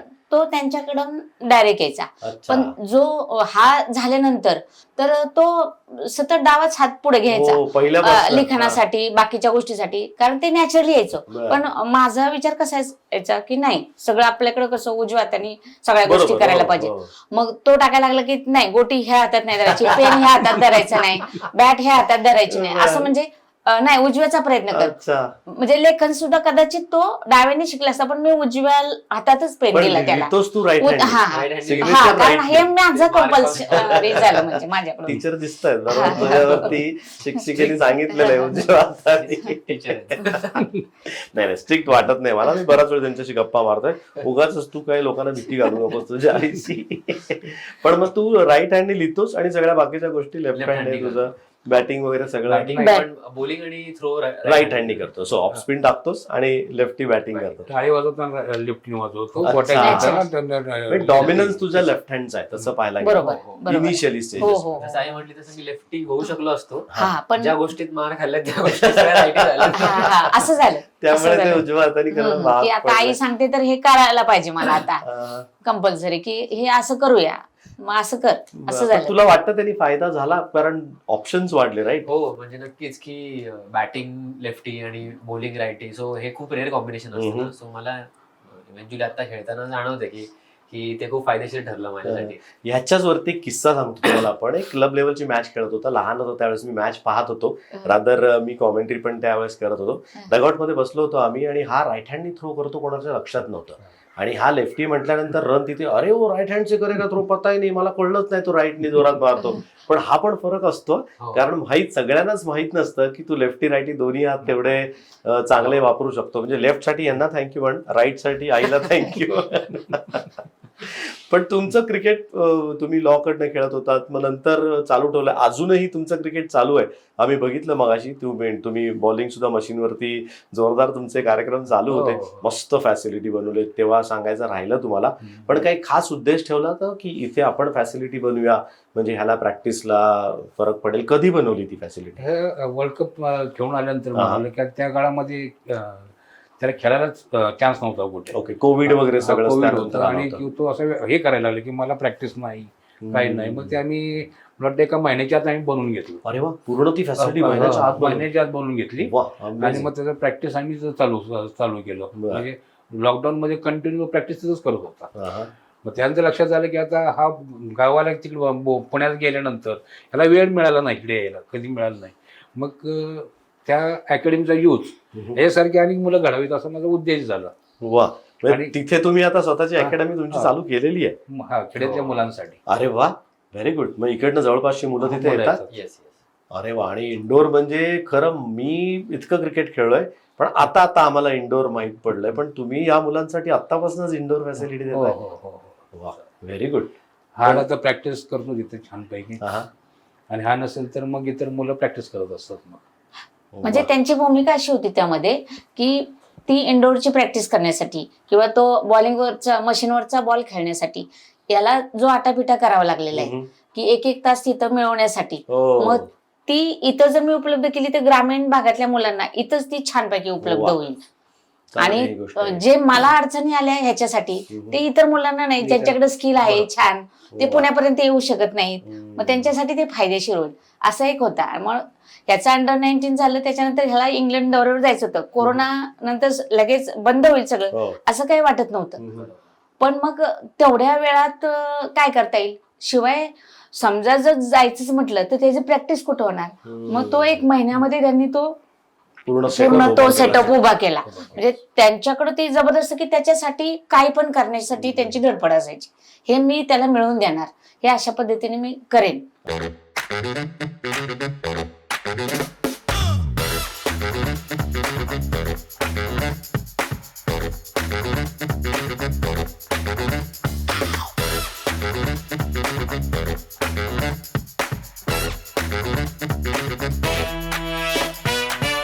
अगदी खरं. हा. खास मला व्ह्युअर्सला सांगायचंय, तुम्हाला वाटत असेल की बघा किती आरामात ते यांना खेळतायत, तसं नाहीये. भोर इकडनं मी सकाळी निघालोय पुण्यापासून, 40-45 मिनिटात आम्ही इथे आलो, पण इथे सुद्धा लिमिटेड फॅसिलिटीमध्ये अंडर-19 वर्ल्ड कप खेळाय भारतासाठी.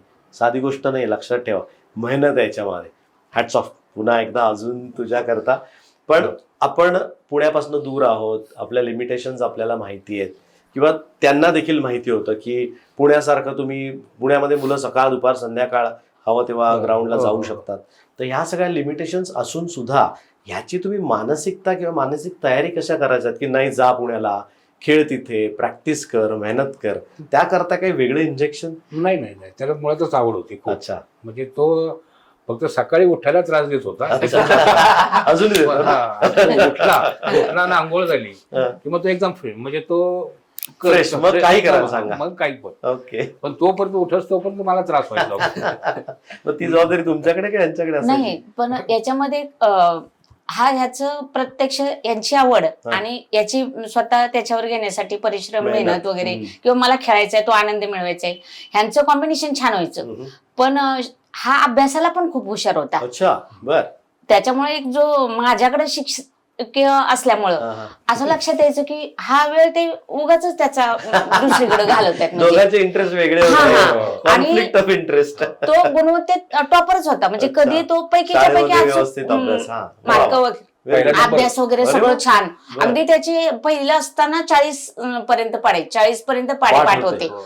कारण तो मी ज्या शाळेत होते ना, तर तो प्रत्येक वर्गातून हिंडायचा असा, अच्छा. आणि कुठं जिथं बसावं वाटेल तिथं बसायचा. अरे, आईचं त्यामुळं म्हटलं तर काय कुठेही हा, हा. जा. त्यामुळं कुठल्याही वर्गात गेला, अगदी 7वीच्या वर्गात जरी गेला, हा, हा. आणि ते सुतार सर म्हणून आमचे होते ना, तर तिथं ते धडा शिकवत होते. बर. आणि हा थोडा सातवीच्या वेळ वर्गात थांबला. बसलात. आणि आणि हा त्यावेळेस कितवीत होता? हा 5 वर्षाचा होता पूर्ण. म्हणजे पहिली दुसरीतच ऑलमोस्ट. हा, हा. पहिलीत पण नव्हतं. पहिलीत पण नाही, 6 वर्ष पूर्ण असल्यानंतर पहिलीत असतो. नंतर आणि तो धडा 7वीच्या वर्गात बसला होता. हा 7वीच्या वा. वर्गात. आणि त्याला तशी परवानगी नसायची, कारण मॅडमचा मुलगा आहे, ह्या वर्गात जाऊ शकतो, त्या वर्गात जाऊ काही शकतो. होऊ दे. हा. आणि तो धडा छानपैकी झाल्यानंतर त्यांनी प्रश्न विचारले मुलांना, म्हणजे त्या धड्यावरचेच. हा, हा. तर त्यावेळेला त्यांनी ते उत्तर दिलं. अरे वा. तर म्हणजे सर म्हणाले की त्याचं आकलन जबरदस्त आहे, चांगलं. म्हणजे की एवढा 7वीचा धडा. ऑब्झर्वेशन चांगलं. पण Good. ह्याचा मला विरोध होता, कारण ह्यांचं चाललेलं होतं. इथून ते काय करायचे, कोर्ट झालं की शनिवारी त्याला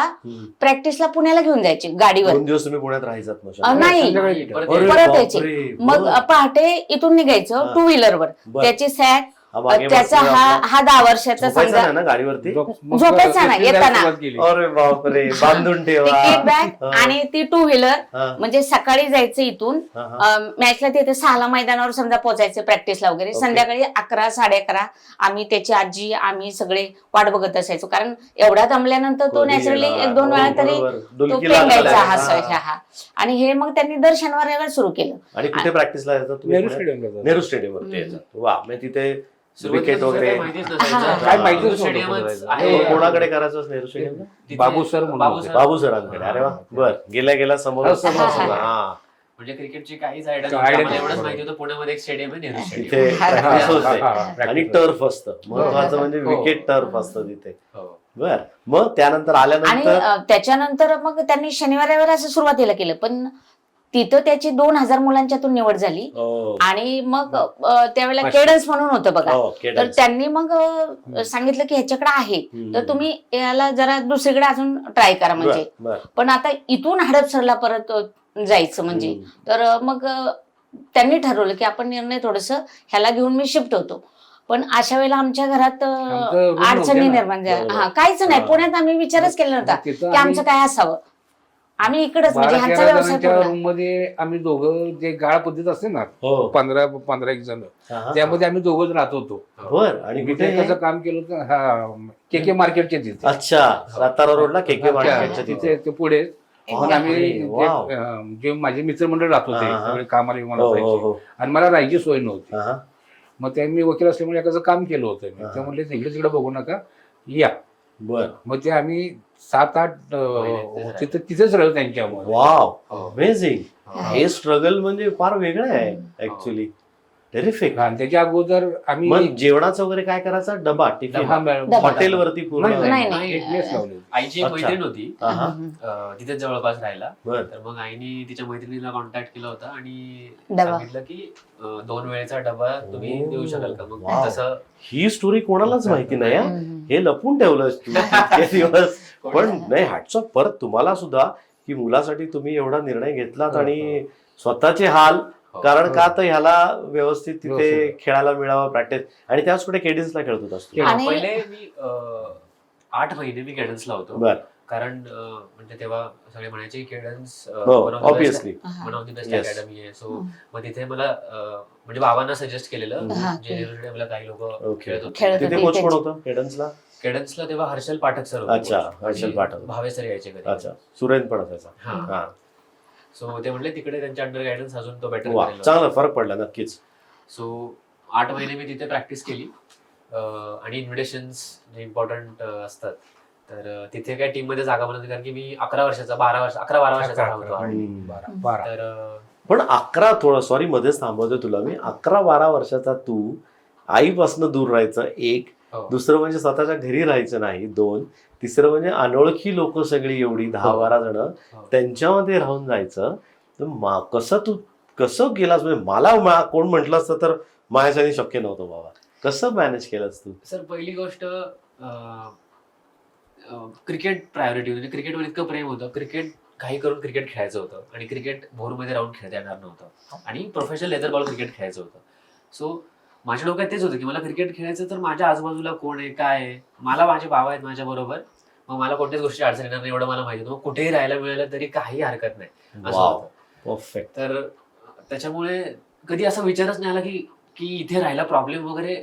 ऍक्च्युअल मध्ये एन्जॉय केलं. एवढे 10-12 लोक असताना पण एक म्हणजे- छोटा मुलगा हा. त्यांच्यामध्ये त्यांच्यामध्ये. हे सगळे बाबांनी सगळ्यांची असं सगळे काका तुझ्या आजूबाजूला लाड पुरवणारे का?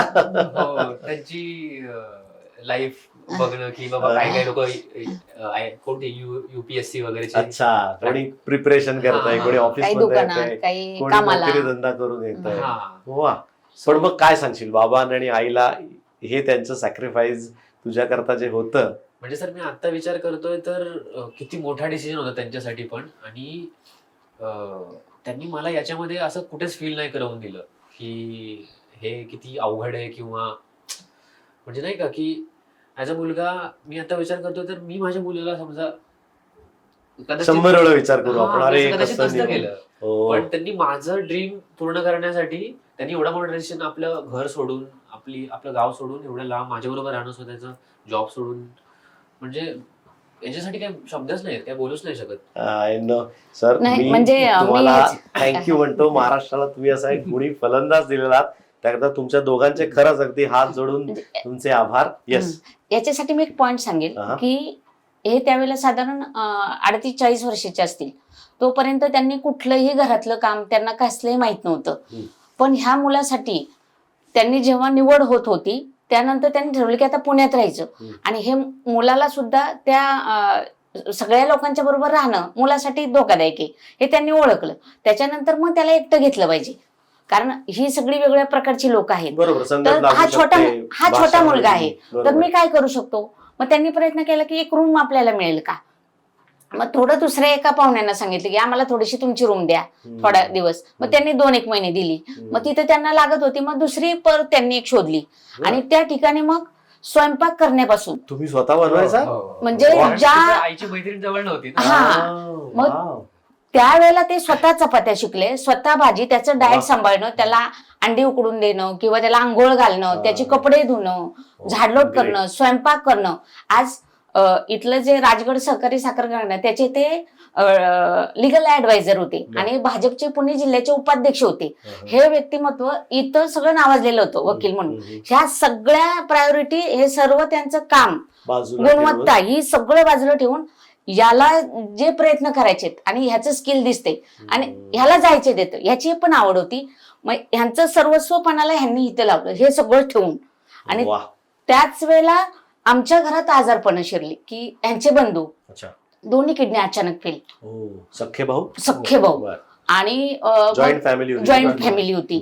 आणि त्याच वेळेला त्यांना भावाच्या पाठीमागं पण राहायचं होतं. आज वडिलांची किडनी द्यावी लागली. म्हणजे असं करत करत त्यांनी त्यांच्या घरात वडिलांनी मुलाला किडनी दिली. हा 4 मृत्यू त्या तेवढ्या कालावधीत घरात घडले. वडील पण आणि गेले, आई पण गेली. अरे बाप. ह्या सगळ्याची आणि ह्याची निवड होत होती ह्याच्या स्किलवर. त्याच्यावरती सातत्यपूर्ण. काहीही इफेक्ट न न होऊ करता. देता. हो हो स्टफ. म्हणजे स्वतःही त्याच्यासाठी बनवून द्यायचं, इकडच्या पण सगळ्या फॅमिलीच्या जबाबदाऱ्या बघायच्या. परत तुझं काम कर, हे बाकीचं मी बघतो, तू फक्त बॅकिंगला अशा पद्धतीने राह, बाकीचं मी ह्याचं बघतो सगळं. प्रॅक्टिस कधी बोलू दिलं नाही. हा मी स्वतःहून घेऊन जातो. सुपर. बाई नाव इट्स युअर टर्न. रिफे करायची तुझी वेळ आलेली आहे आणि मला माहिती तू चांगल्या पद्धतीने करतोयस, पण अजून थोडासा जोर लावायला पाहिजे तुला. मी तू IPL मध्ये भारताच्या टी शर्ट मध्ये आहे ना, आपल्याला बघायला आवडेल ना जरा. जरा आपण पंप करूयात त्याला. जवळ दरवाजे, आता ती खिडकी उघडली आहे, ते दरवाजे आता उघडणार आहेत, त्यामुळे त्याच्यामध्ये जास्त दूर तू राहू शकणार नाहीयेस.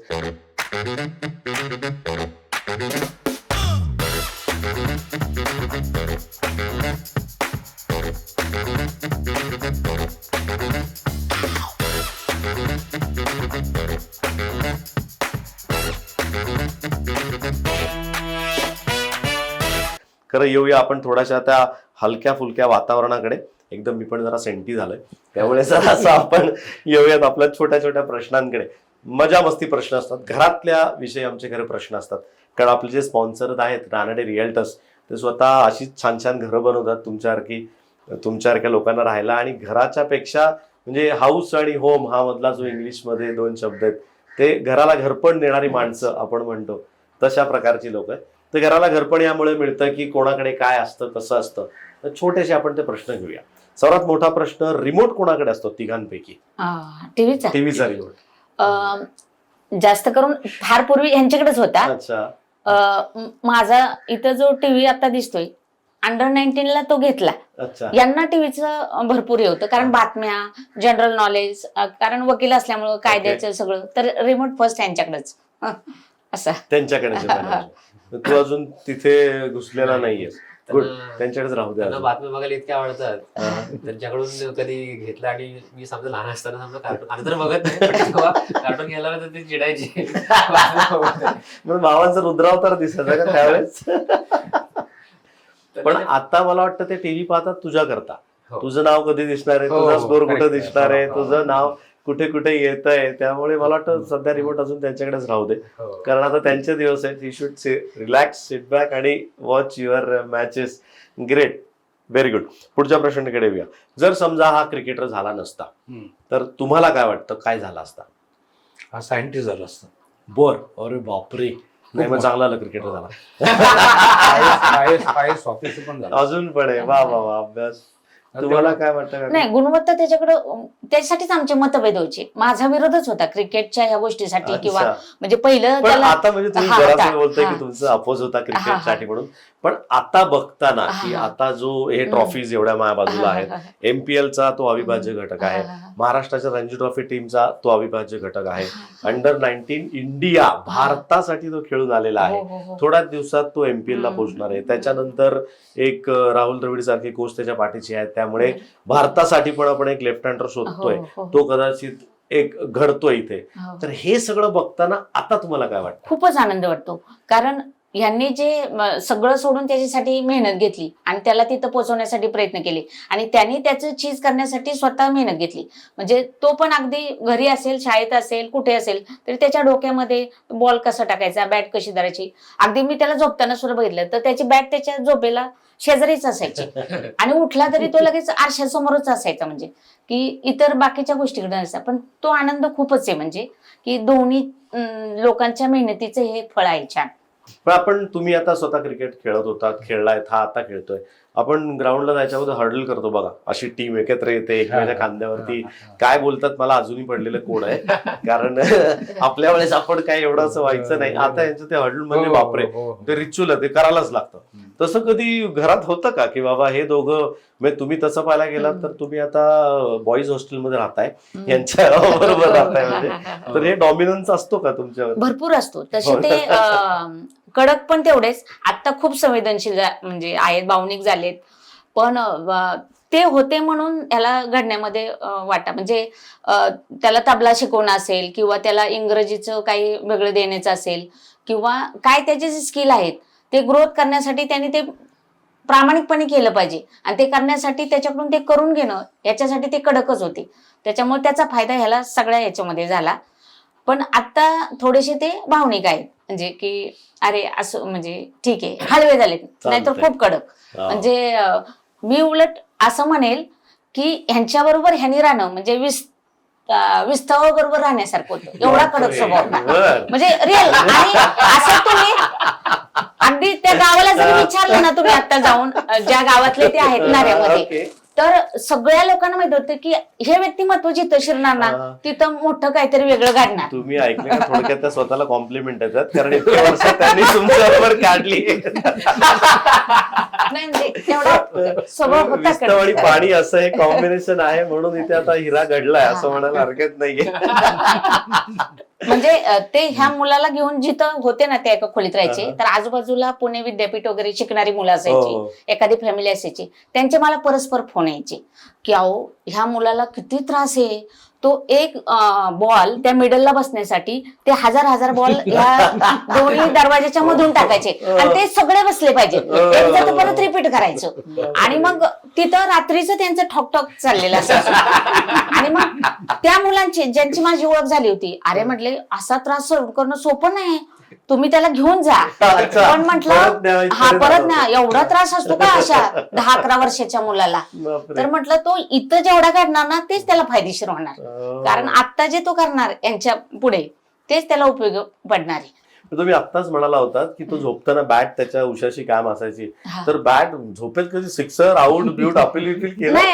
आहेत ना, म्हणजे जसं की उठायचंय, खेळायचंय, म्हणजे असं झोपेत झालेलं आहे. म्हणजे हा ते उठायचं, घ्यायचं, म्हणजे हा म्हणजे असं ती बॅट घेतली असं नाही, पण घेतलंय आणि मारलंय अशा पद्धतीने. म्हणजे किती एक अजून सवय, घरात आल्यानंतर एखादा शॉट जर नाही तो घरामध्ये आरशासमोर शॅडो अजूनही करतो. अच्छा, म्हणजे वर बॅटचं म्हणजे आवाज आला ठुनठुन की काहीतरी करतोय, उद्योग चालू आहे.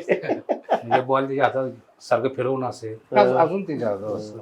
पण आई वडील म्हणजे तुमच्याबरोबर खरा हा बराच राहिलाय, तर पण तुम्हालाही आता आई म्हणून एक तुम्ही जास्त याला ओळखता. असं कधी झालंय का की किंवा असे काही किस्से आठवत आहेत की आलाय मॅच खेळून किंवा दिवस प्रॅक्टिस म्हणूया किंवा मॅच म्हणूयात 14-16, आणि त्याच्या किट जमिनीवरती ठेवायच्या स्टाईलवरनं किंवा त्या आवाजावरनं तुम्हाला कळलंय की याचा दिवस आज चांगला गेला काय वाईट गेलाय? नाही, दररोज ते बरोबर असायचो ना. अच्छा, तुम्ही बरोबरच कंटिन्यू बरोबर.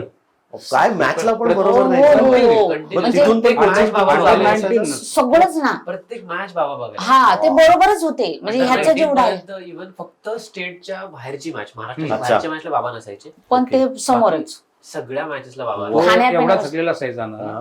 की मी खाली जिन्याच त्याची बॅग घ्यायचो ओ, मीच वर घेऊन तुम्हाला- जायचो. कारण त्याला तेवढं नाही, चालवणं नाही, थोडंसं हो, अवघड आणि जात होतं. तिसऱ्या चौथ्या मजल्यावर होतो हा. आणि आमच्या हे नव्हतं ना, लिफ्ट लिफ्ट नव्हती. मग त्याला त्रास नको मी घ्यायचो कारण दिवसभर थकलेला असायचा उन्हात ना. आणि सलग मॅचेस असायचे म्हणजे एक दिवस हे असं नाही ते कंटिन्यू त्याला प्रॅक्टिस देण्यासाठी कुठं कुठं घेऊन जायचे. बरं गाडीही चालवायची, स्वयंपाकही करायचा आणि बाकी त्याची प्रॅक्टिस कडे लक्ष पण द्यायचं. तिथं पण तो काय करतोय याचं ऑब्झर्वेशन असायचं त्यांचं. हम्म. म्हणजे त्याच्या पूर्ण प्रत्येक गोष्टीकडे लक्ष होतं बारीक त्यांचं. सारीक लक्ष असायचं. हा, हा.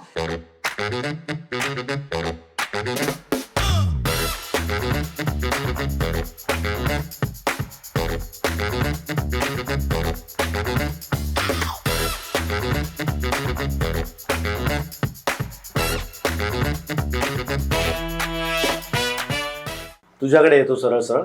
आपण क्रिकेटर सगळे आपले रिच्युअल्स असतात म्हणजे सुपरस्टिशन त्याला हा. असे आहेत तुमचे सगळे, पण त्याला आजकाल नवीन नाव आहे रिच्युअल्स, की आम्ही हे नेहमी करतो म्हणून त्याला रिच्युअल्स म्हणतात. तर तुला तसं कम्फर्ट लेवल म्हणजे घरात असो ड्रेसिंग रूम मध्ये असो तुझं कम्फर्ट झोन तू कसा तयार करतोस घरात किंवा ड्रेसिंग रूम मध्ये? माझं सर कम्फर्ट झोन म्युझिक आहे. म्हणजे माझी एक प्लेलिस्ट आहे. हा. तर ते 4-5 गाणी मी मॅचला जाण्याच्या आधी किंवा प्रॅक्टिस जाण्याच्या आधी किंवा असं रॅन्डमली घरी असताना पण ती गाणी ऐकतो. त्याच्यामध्ये 2-3 मोटिवेशनल गाणी आहेत आणि बर. 2-3 नॉर्मल अशी गाणी आहेत की हा. मग दॅट सेट्स माय टोन असं. मग एकदा हेडफोन लावला की तू हेडफोन खुश. किंवा मोठा स्पीकर असेल. अच्छा. हा स्पीकरवर तर अजून मजा येते. बर, मग सगळ्यांनी कंपल्सरी ऐकायचीच. टीमला घरात ठीक आहे, पण घरात मग तुम्हाला ऐकायला लागतं त्यामुळे गाणी? मुळात काय झालंय यांना छान पेटी वाजवता येते, शिकलेली अच्छा. नाही येते. बर. आणि ह्याचा पण आवाज छान आहे, यांचा पण आवाज आहे, मुलीचा पण तू आहे. गाणं पण म्हणतोस? म्हणायला गेला असं म्हटलं असं नको. नाही, पण त्यांची जर बैठक बसली ना अच्छा. तर ते छानपैकी एकत्र ह्याला अरे वा. वाजवायला, हे- ह्याला तबला पण म्हणजे तबल्याचं पळू नकोस, तुला आता नाही. मला सापडलायस तू बरोबर. याच्यात तबला फार पहिली म्हणजे मी पहिली दुसरीत असताना हा. तेव्हा आई गाणं म्हणायचं का? कारण तबल्याचा क्लास वगैरे लावलेला माझ्या दीदीला. हा पेटी दीदीला येते. पेटी आणि ह्याला तबला तबला. लावलेला होता. वा. कारण त्यांच्या डोक्यात सगळं हा. मुली तेव्हापासून म्हणजे माझी म्युझिकची आवड तशी तयार झाली. लेफ्ट हा. राईट ब्रेन दोन्ही त्यांना ऍक्टिव्हेट Yes, yes. करायची होती आणि म्हणून.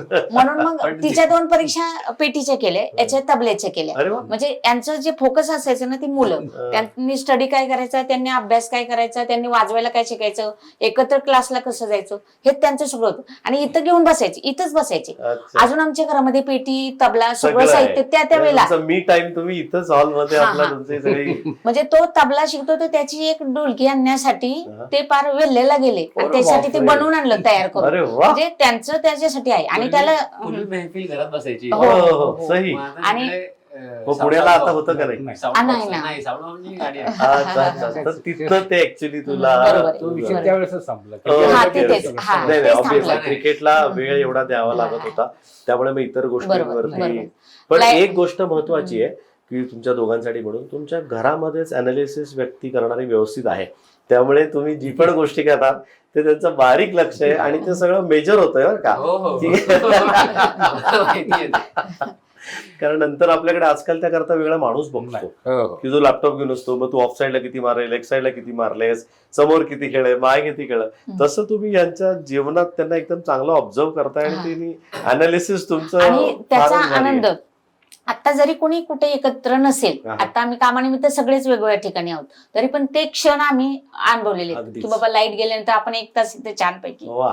आनंद घेतलेला आहे तो. हा. कोणी वाजवलंय, कोणी म्हणाले, म्हणूनच कोणी घर त्याची- म्हणतात हा, ना हा, तुम्ही हा, त्यामध्ये हा. घरामध्ये. खूप छानच म्हणजे Perfect. ते. हा फार छान. पण यू लकी हा की तुला असे पॅरेंट्स मिळालेत की अभ्यास पण करायला लावलाय, गाणंही म्हणायला लावलंय, पेटी पण शिकवली, तबला पण वाजवायला येतो, चांगलं क्रिकेट पण खेळता येतं, सायंटिस्ट पण होऊ शकला असतास.